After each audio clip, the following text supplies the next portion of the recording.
Apple and Samsung are big names in the phone business. They've been dominating the market for years with their innovative designs and cutting-edge technology. They make a lot of phones, from budget models to high-end devices. Their products are everywhere. But lately things haven't been so rosy. Sales have been slowing down, and the once insatiable demand for new models is waning. People in places like America and Europe aren't buying as many new phones anymore. The market is saturated and consumers are holding on to their devices longer. The market is full, like a bus at rush hour. There's just no more room for growth in these regions. Plus, making these fancy phones is getting super expensive. The cost of materials and manufacturing is rising, squeezing profit margins. So, Apple and Samsung are like, what do we do? They need to find new ways to keep their sales numbers up. They need new customers, lots of them. They're on the hunt for untapped markets where the demand for smartphones is still growing. They need a place where people are hungry for smartphones. Enter India. With its massive population and growing middle class, India is a prime target. India is like the opposite of those crowded markets. It's a land of opportunity with millions of potential first-time smartphone buyers. It's full of people who haven't bought their first smartphone yet. The potential for growth here is enormous. We're talking about 1 billion people. That's a staggering number of potential customers just waiting to be tapped into. That's a lot of potential customers. And with the right strategy, Apple and Samsung could capture a significant share of this market.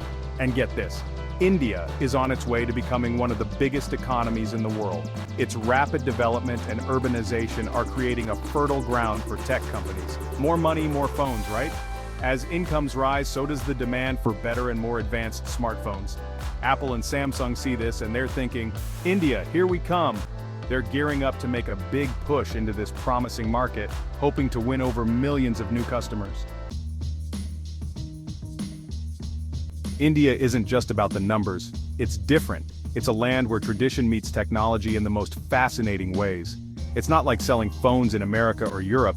The dynamics here are unique, shaped by a blend of cultural richness and modern aspirations. In India, the smartphone isn't just a phone, it's a lifeline. A gateway to the world beyond. It's often the only way people get online. Think about that. In many rural areas, it's the primary means of accessing information and services. No laptops, no tablets, just the phone. It's their tool for education, work, and staying connected with loved ones. That's how they connect with the world, do their banking, even watch movies. It's their entertainment hub, their financial manager, and their social connector. It's a whole different ballgame. The smartphone is central to daily life in ways that are hard to imagine elsewhere. So Apple and Samsung can't just waltz in with their usual playbook, they gotta adapt. They need to rethink their strategies from the ground up. They gotta understand what Indian users want. It's about listening to the needs and desires of a diverse and dynamic population. Maybe it's phones with long battery life because who knows when you'll find a charger. In areas with inconsistent power supply, this is crucial. Maybe it's phones that can handle different languages. India is a land of many tongues, and a phone must cater to that diversity.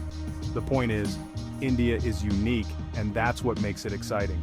It's a market full of potential, waiting to be tapped with the right approach. Imagine this, you're in a small village in India, there's no Wi-Fi, maybe not even a computer in sight, but you pull out your smartphone and bam, you're connected. You can talk to your family, check the news, even start a business. That's the power of the smartphone in India. It's a lifeline. Now Apple and Samsung are used to selling to people who already have computers, tablets, the whole shebang. But in India, they're tapping into a whole new market. People who are experiencing the internet for the first time and they're doing it all on their phones. It's a huge opportunity for these companies, but they gotta get it right. Section 4, moving production to India. Here's the thing, making phones in China is getting pricey. Plus, nobody likes putting all their eggs in one basket.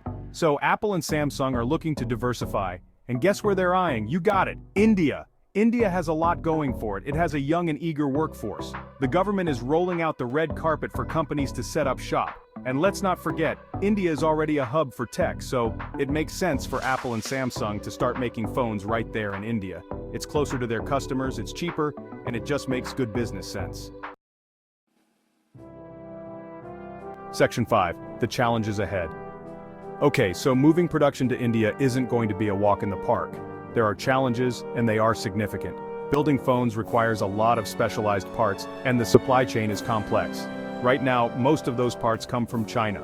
We're talking about chips, microprocessors, and other essential components. Screens, batteries, and even the smallest screws are sourced from various places, predominantly China.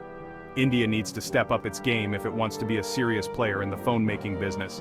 This means not just assembling but also manufacturing these critical components.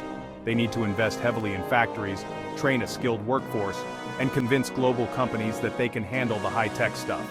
It's a big task, requiring coordination and investment. But if India can pull it off, the rewards could be substantial. They could become the next big thing in smartphones, a major hub for global production.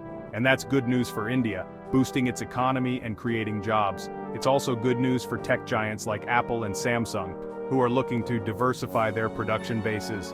And ultimately, it's good news for anyone who loves a good phone, as it could lead to more innovation and better products in the market.